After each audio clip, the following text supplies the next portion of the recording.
Hi everyone, I am Ishika and today we have students who just came back from Japan.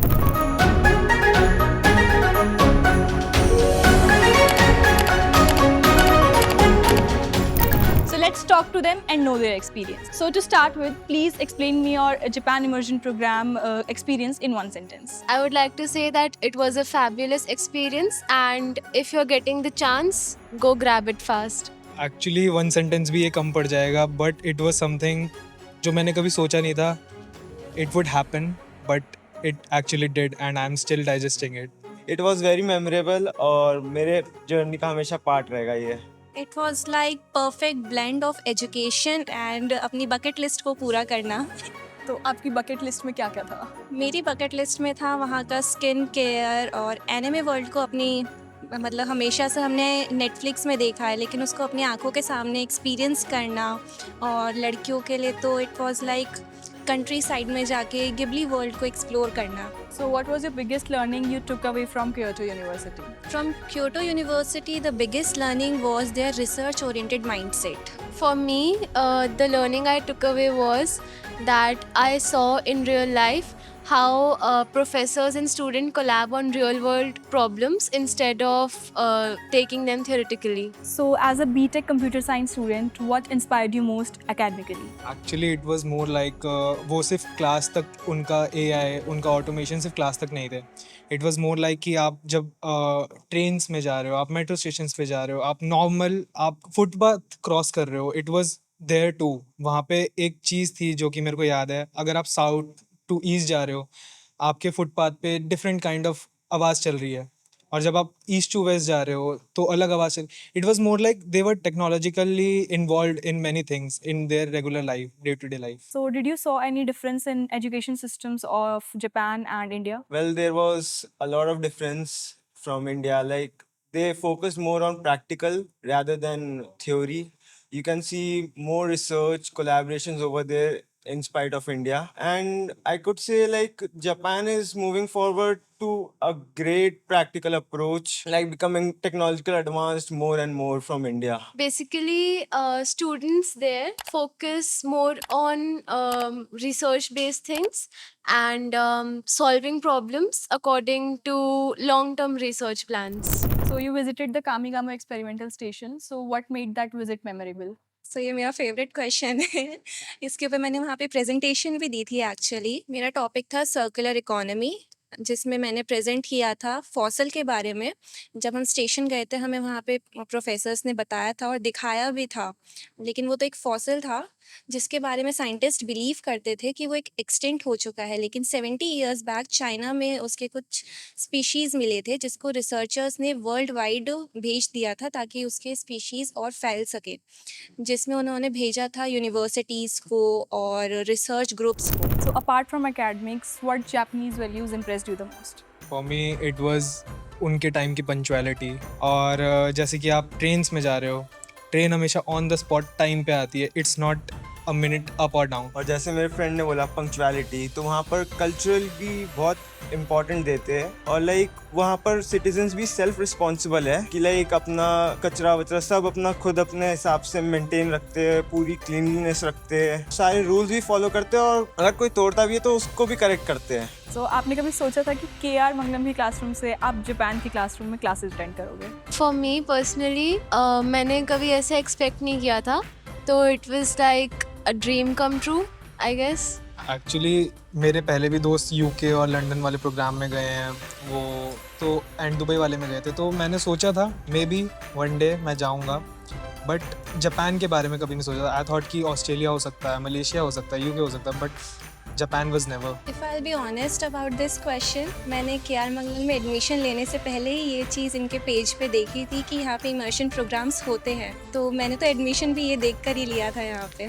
मैंने तो like कभी dream भी नहीं किया था कि मैं ऐसे कभी ट्राई करूँगा दूसरी कंट्री जाके उनकी क्लासरूम अटेंड करूँगा, उनके प्रोफेसर से मीट करूँगा. एक्चुअली बहुत अच्छा एक्सपीरियंस था, बहुत लर्नफुल एक्सपीरियंस था मेरा तो.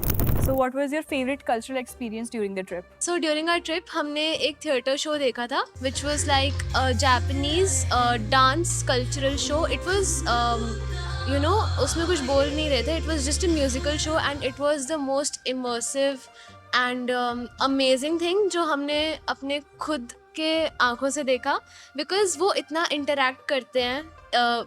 इट इज़ वेरी डिफ़िकल्ट अगर हम कुछ बोल नहीं रहे होते and we are just dancing, so it is difficult, but they made it possible to interact very closely to us. For me it was going to different shrines, और हर different shrine और temple पे जाके मैं एक चीज़ करता था. सबसे पहले जाके वहाँ की स्टैम्प कलेक्ट. उसके लिए आई बॉट अ बुक जो कि मैंने सीधा टोक्यो में उतरते ही ली थी. एंड जब भी आप किसी श्राइन पे जाते हो तो you just give them the book, और वो अपने हाथों से उस पर स्टैम्प लगा के और दे जस्ट राइट समथिंग. और ये सेम चीज़ मैंने एक्वेरियम में भी करी थी. There were so many stamps, तो I was the guy collecting stamps पूरी ट्रिप पे. मेरे लिए तो लाइक उधर की नेचुरल ब्यूटी बहुत अच्छी थी. उधर के उन लोगों ने बहुत अच्छे से फॉरेस्ट मेंटेन कर रखे थे. और जैसे अभी कामिगानी स्टेशन हम गए थे तो वहाँ पर भी बहुत अच्छी तरीके से उन लोगों ने अपने प्लांट्स, वो अपने पेड़ वगैरह सब अच्छे से मेंटेन कर रखे. उधर तो बल्कि उन लोगों ने डिफरेंट डिफरेंट कंट्रीज से अपने कलेक्ट भी कर रखे थे प्लांट्स, और बहुत अच्छा लगा मेरे को. किसी भी कंट्री का कल्चर हमें तब पता चलता है जब हम उनके लोकल लोगों से मिलते हैं. वहाँ पे फेमस ब्रांड्स बहुत सारे थे जो आपको इंस्टाग्राम के थ्रू पता चल जाते हैं, लेकिन जब आप उनके लोकल शॉप्स में जाते हैं, जैसे हम क्योटो में हर छोटी छोटी शॉप्स पे जाते थे, उन लोगों को इंग्लिश उतनी अच्छी नहीं आती है. जो प्रोफेशनल्स हैं उन्हें आती है, लेकिन जो लोकल हैं उनसे हमें जापानीज में ट्रांसलेट करके ही बात करनी होती है.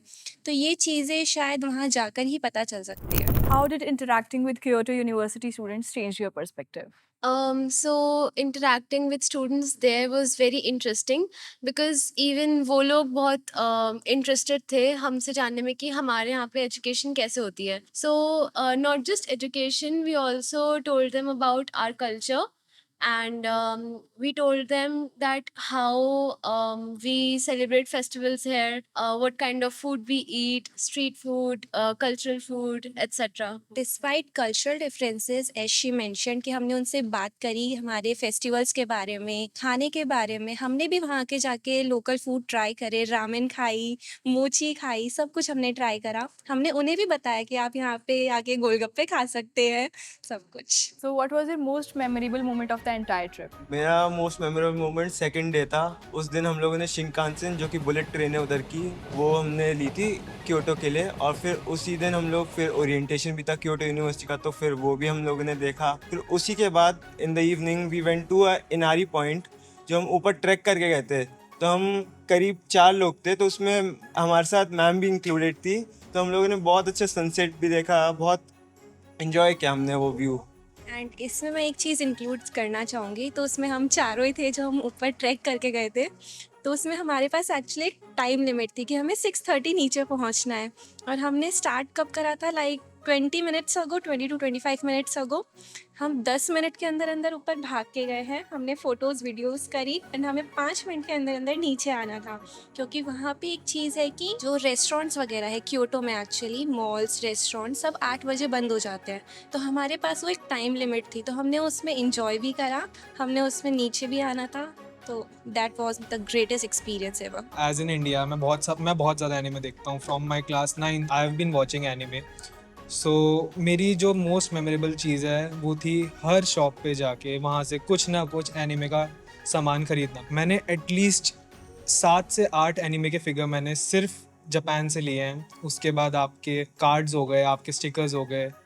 आई have been taking them, buying them. So मेरे लिए most memorable day था when we went to Nara Deer Park. There हमने rice crackers खरीदे. So वहाँ पे क्या होता है, we feed the deers rice crackers and they bow themselves to you. So that was very fun. And क्या कहते हैं, थोड़ा we should ध्यान रखना चाहिए because they can surround you and they can get a little aggressive, but it was overall very fun seeing them bow themselves down to you. So, what Japanese words you learned there, and please tell me their meaning. मैंने एक line learn करी थी which was वाताशी वा love this, जिसका मतलब my name is love है. मैंने वहाँ पे सीखा हाजिमे माशिते, which means nice to meet you. मैंने वहाँ पे सीखा था सायोनारा, दैट मीन्स बाय. मैंने वहाँ पर 2-3 वर्ड सीखे थे. 2 वर्ड जैसे कि मैंने सीखा, एक तो दाइजोबदेस, इसका मतलब होता है इट्स ओके. और फिर दूसरा वर्ड मीनासान, वो होता है everyone. Thank you so much, guys, for sharing your experience with us. और अब हम सबको बोलेंगे सायोनारा.